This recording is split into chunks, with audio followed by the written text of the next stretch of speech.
guys? Welcome back to Bible Fun with the Dumbs. Today we're in Job chapter 13. Let's get started. So yesterday in chapter 12, Job started replying to Zophar, and chapter 13 picks up with more of his response. Yesterday when he started talking, we could see that he was unconvinced that what his three friends were saying to him was true. He's smart enough to listen to what they said, but be sure to measure that against what he knows to be true. And so today he continues on in that. He tells them they're not telling him anything new or anything that he can't think of on his own. He tells them in verse 5 that they were thought to be wise before they opened their mouths. They shouldn't have done that.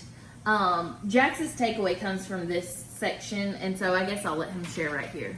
Okay, so Job, he finally tells them that everything they've said has just made them look like complete fools.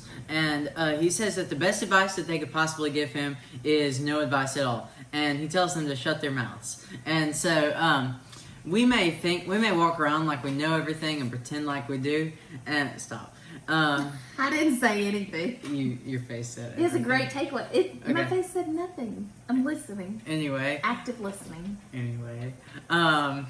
So the best thing that we can do most of the time is just shut our mouths if we don't know what we're talking about and try to not make the situation worse. That's good advice.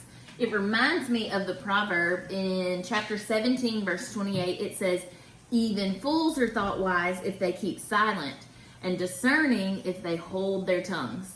As Job continues to weigh what they're saying to him, he is more and more convinced that he's done listening to them. They have proven that their counsel is not the wisest. In verse 13, he asks them to let him have silence. He wants them to quit talking. He's done. So my takeaway for today, I have a few. As a friend of someone who may be going through suffering, I take away the wisdom to shut my mouth. There have been lots of times where I have walked away from situations thinking, oh, why did I say that? Or I shouldn't have said that. So it's a good reminder that I might do well to keep quiet in a lot of situations.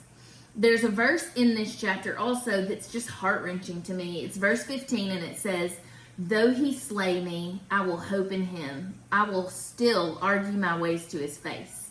So Job is going through a time where he feels betrayed by God, and he's got to feel hurt. That's got to hurt his feelings. He blames God for what he's enduring.